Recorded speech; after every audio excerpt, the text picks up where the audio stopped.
Hello Year 7s. So you've just watched two fabulous videos all about measurements.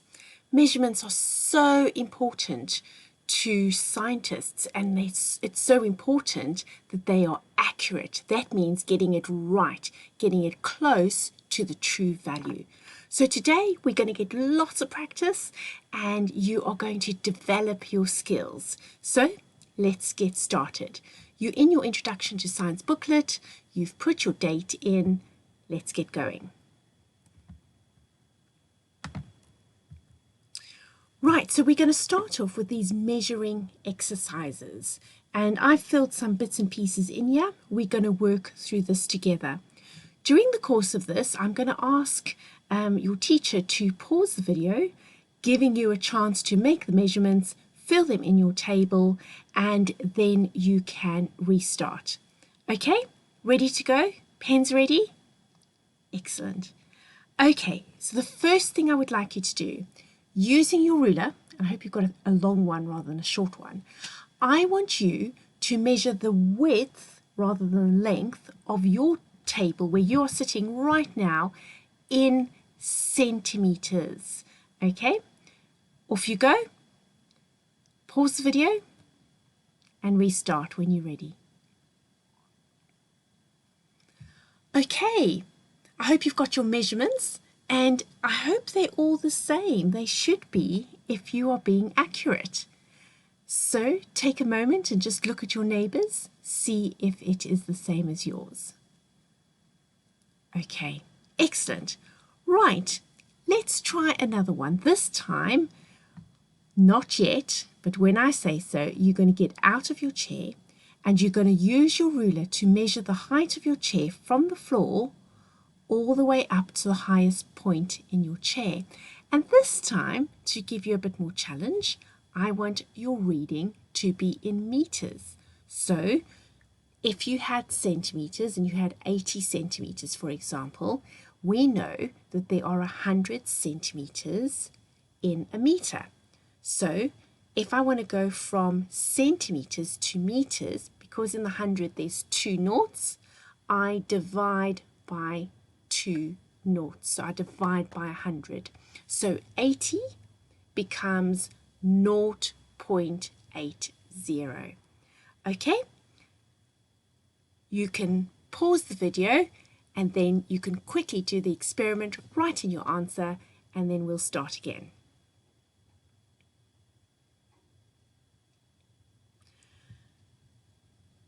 Right, I hope that went well. Now for the next bit, it's not going to be so hectic. So what I've done is at home, for the measurement in a beaker, I've taken one of these little measuring flasks that you get for medicine.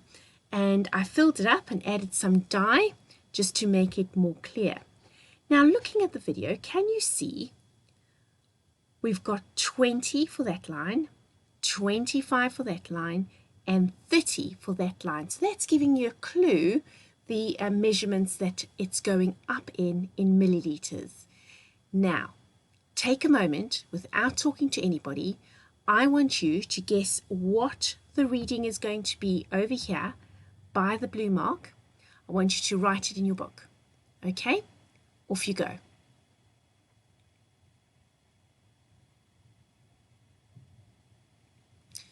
Okay, right, now let's see how your answer compares to mine. And if you get it wrong, it's not the end of the world because we learn from our mistakes. As long as you learn from your mistakes, I think mistakes are brilliant. So let's have a look. Over there, we're going up in 5s. So this is the next line down after 20. So yes, absolutely right, it's 15. And remember, really important that you say 15 mils. Because if I just see 15, I don't know if 15 means 15 liters, 15 milliliters, 15 gallons, or 15 bananas for that matter. Okay, so in science, we always put down the units if there is a unit.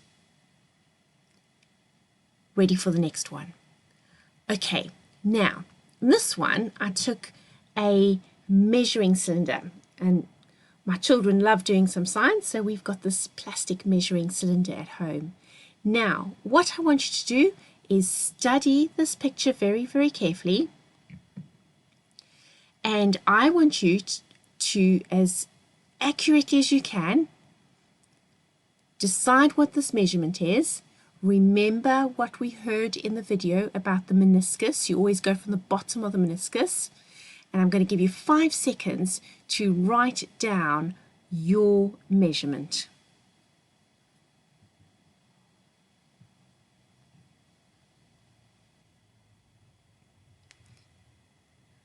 Okay, be brave. Be brave. If you're not sure, just give it a guess. Okay, nothing's going to go wrong if you get it wrong. Okay, so let's have a look. So my arrow is pointing to the line just below. Look here, there's 60, 61, 62, 63, 64 is where the meniscus is going. So absolutely 64 milliliters. And of course that is the volume of water that I have. Be careful, don't say the amount of water, because a good scientist will be specific and say this is the volume of water. And later on, we hear that amount means something totally different. Okay, now I just want to say, very, very important, when you are measuring with the measuring cylinder, it's so important not to hold it in the air and try and guess what the reading is. You must put it on a flat surface, because otherwise the water is going to be at a bit of an angle and your reading won't be accurate. And also, we get it eye level. Do you remember that? So in this diagram, this shows you what happens when you are not at eye level. So you can see here on this reading, the bottom of the meniscus is 19.70 mils. But if you take the reading from the top, or you take the reading from the bottom, look how different it is. 19.82, 19.62. That's quite a difference, and it could be very, very important if you are perhaps a pharmacist creating a drug. This error is known as the parallax error, and you need to remember that, the error of parallax, when the scientist is not taking the measurement parallel, the eye parallel to the reading. Okay? Got it? On the bus? Let's keep going on our journey. Right, so the next one, I've taken my daughter's frozen pencil bag and I've put it on our kitchen scales, and you have got 5 seconds to write that reading down.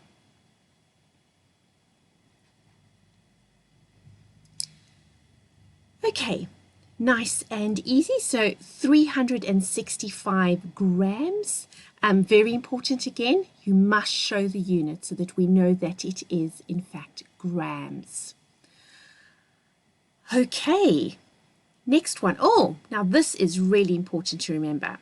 So if you have a look at my very dirty kitchen scales over here with a reflection in the room, at the moment there's nothing on the scale, but there's a reading of 16 grams. Now if I had to put the pencil case onto the scale now, what will happen is it will be 16 grams more than what it really is, because my scale didn't start at 0. And that's a common problem. Sometimes people don't check that it's starting on 0, and then their readings are slightly out. So always look out for the equipment that you're using. Make sure it starts on 0. And I do that by pressing this tar button. So you can see here, this scale over here is ready to measure the mass of the pencil bag. Okay, next one. Measure the size of the current in the circuit. And we do that with this instrument called an ammeter.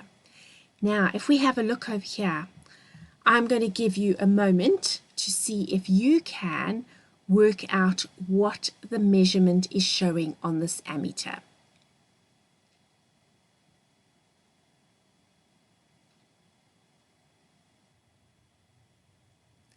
Okay, so you can see I've just increased the challenge a little bit. If you look over here, we got 0.2 and the next big number is 0.4. So what's in the middle of 0.2 and 0.4? It's 0.3. Well done. And that's exactly on 0.3. So it's actually going up in twos. 0.0, 0.2, 0.22, 24, 26, 0.28, and that is 0.3. Little bit more tricky, but if you just take your time, look at what the diagram is showing you, you can work that out. Okay. Right, 0.3, and of course the unit for measuring current is amps, and that has the symbol capital A. So current is the flow of electrons around a circuit, and we'll learn more about that when we look at electricity. Oh, and I wanted to show you this because what error is being shown in this diagram? It's not a parallax error. Absolutely, it's a zero error because I'm not starting on 0. So all my readings are going to be out by, can you tell me by how much? That's right, 0.2, 0.2.